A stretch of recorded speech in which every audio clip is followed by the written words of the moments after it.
This is Chris K with your Peak Fitness Workout A. Now the purpose of this video is to explain proper form in each exercise in Workout A and kind of how we perform this stuff. So the way we break up our workouts is into three portions. We have a core training circuit, followed by immediately by a strength training circuit, and finishing with a conditioning circuit. And again, all of these exercises in each circuit are going to be performed back to back, but you want to do one circuit for prescribed sets and reps before moving on to the next portion. Alright, so with that said, the exercises in our first circuit, which is core training, begin with an abdominal plank. Alright, for this, I'm going to give myself a target. The progression from this first push-up plank that I'm going to demonstrate would be onto the elbows. Alright, so you're going to want to use a pad for that. But what I'm going to start out with is a push-up plank. Alright, so I'm going to start out in this position. My hands are spread wide enough that they're right under my shoulders here. I'm going to find a neutral position. I'm going to arch my back slightly, press into the ground, feel my abs tighten. I want you to think about being poked in the gut. You want to tighten everything up, tighten your butt cheeks, tighten your abs, everything. Raise it up, hold for 10 seconds, keep your chest forward, try to keep your back flat like a table, and come down. All right? And what we're going to do is simply perform 3 10-second holds. Again, just count to 10, 1 1,000, 2 1,000, and come down. The eventual goal of this exercise is to get up to a 30-second hold, and then we can move or progress down to an elbow plank. From here, we can put our feet up on a box, and then we can actually start to incorporate movement where we do things like plank hand walkouts while keeping the back flat. But that would be the progression sequence there. And from here, what I'm going to do is, what I would advise in terms of progression is try to add 5 seconds a week. So if you do 3 10-second holds in week 1, do 3 15-second holds in week 2 until you can do a full 30-second hold. All right, from here we're going into a side plank. All right, for the side plank, definitely want to use a pad for my elbow. Chest is up, everything is extended forward. What I want to avoid here is shrugging of the shoulder, kind of rounding under of the torso. We want to extend everything out, like kind of a sideways table here. You can also perform this exercise against a wall, which will help to straighten you out. So either way, what I want to do, get everything up. I'm going to grab my wrist, press into the ground, flex that bicep, hold for 10 seconds, come down, repeat 3 times, hold, come down.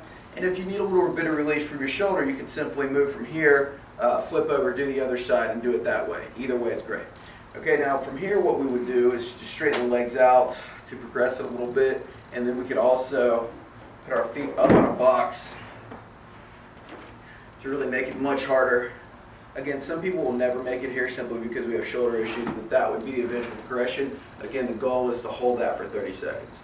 Alright, now from here what we're going to do is move into a glute bridge. Alright, for the glute bridge, I want you to press into the ground, tighten your abs, press your back into the ground, and think about just moving from the hips only and raising up.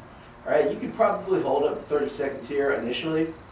Just hold and come down. And I just want one 30-second hold here. So, the main criteria of the glute bridge, we're feeling it in the butt versus the hamstrings or the front of the legs. If that is not the case, you can bring the toes off the ground here, really press through those heels and just keep those abs tight. Alright, our last 2 exercises would be a sideline leg lift, in which I'm just getting long. And with this, I'm looking to perform just anywhere from 12 to 15 reps, raising up as high as I can without side flexing from the torso. So I want you to put one hand on the hip here and just raise up, and then the last exercise would be flipping on to the other side and doing it on the other side. I want you to repeat that circuit 3 times and move on to your strength training. Now for strength training, we have a circuit of 3 exercises, all right? Pretty basic. We're going to start out with a push-up. And really the main thing with the push-up is we want to make sure, much like the plank, that our back is flat like a table, dropping it up and down. I want you to give yourself some kind of a target to drop down to. I've got a pad here. You can use anything from like a towel to a carpet square, whatever you have available to you. Main thing though, if you find that you're not able to get down to the bottom, what you can do is come down, pause at the bottom, hold in an isometric position. So I'm not moving up or down, I'm just holding in this position and come down. That's a great way to kind of strengthen yourself at the bottom of the movement. And rather than pushing up and down, you can just do 3 to 5, 5-second holds where you come to the bottom and just count to 5. And then, as the weeks go on, you can start to incorporate movement again. And really with the push-up, the way we make it easier would be we would go onto a higher surface. So I maybe start here, or on a box if I were having trouble doing it on the floor. And then as I get better, I can move to the floor. Once you can knock out a solid 6 to 8 reps in that position, the way we would make that harder is to put your feet up on a box. And then we could do things like remove one base of support here, so we're doing single leg push-ups. That would really crank the intensity up. Now for our next exercise, we have a seated cable row. All right, you can either do this with a a cable machine that you might have at your gym, or by looping just an exercise band around like a pole or a table, or even shutting it into a doorway. The main thing that I'm looking for here, spread your legs wide, chest is up, shoulder blades are down and back. I want to think about pulling this into my pocket. I'm going to pause here, hold, squeeze my shoulder blades together, and come back. What we want to stay away from is short, jerky movement. All right, so think about pausing at the top and pausing at the bottom, eliminating momentum. All right, again, if you can do more than I believe 10 reps, I want you to make it harder by increasing the weight. Now from here, our last exercise is a split squat. All right, with the split squat, I'm simply going to give myself a target. Again, I want to drop my back knee down to this pad here. I'm going to come into a split stance. One foot is in front of the other. I want to get pretty long in my stance, and what I can do initially is, if I'm unsteady, just stand next to a wall here, drop my back knee to the ground, come back up. Once again, I'm looking for 6 to 8 reps. If that's pretty easy, what we can do is simply elevate the back foot on a step, make this a little bit harder. Again, come up and down. The main thing I'm looking for here, keep the knee behind the toe, sit back on that front heel, push through the front heel, try not to wobble all around. From here we can also hold on to some weight, dumbbells, kettlebells, whatever you have available to you, but that's a great way to up the intensity. Just make sure that the form is not compromised when you're doing so. So if you find that you're wobbling all over the place, or you're feeling it anywhere other than the butt cheek or the side of the leg, then we need to move down the weight. No shame in that. All right, now I want you to perform 3 rounds or 3 total rotations of that circuit, those 3 exercises back to back. And we're going to end with conditioning. All right? With conditioning, I'm going to give you a choice of 4 exercises that you can perform.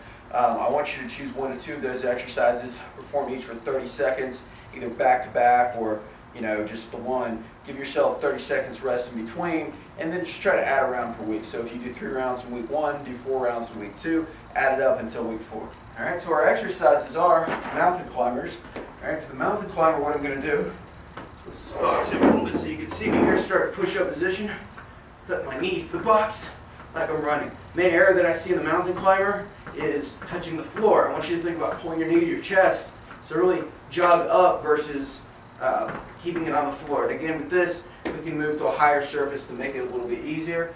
We have a medicine ball slam. So with this, I've got a 8-pounder here. You can really use any medicine ball. Just make sure it's a little weighted up. 4 to 6 pounds is great. You can go up to 15 pounds, but really challenge yourself with it. And I'm just trying to chop the ground. Just hitting the ground as hard as I can. Really want to make it bounce. And again, it's a powerful, powerful contraction. So think about moving ballistically, exploding. That's going to help you move better. All right, from here, our next exercise would be what we call an ice skater. And for the ice skater, what I'm going to do is, first we're going to move this weight out of the way so I don't fall over. But the ice skater would be just hopping back and forth as if you're skating. You can add a little bit of a kick to this by hopping over a box in the same manner. That'll make it a little bit harder, but great exercise all the same. Our last exercise would be an ankle jump. And with that, especially when you think about bouncing on your ankle, you can also incorporate a jump rope. Same thing, but again, just make sure you're bouncing. Don't land on those heels. You want to make it a quiet landing. So with that said, perform this back to back, and that's your workout day.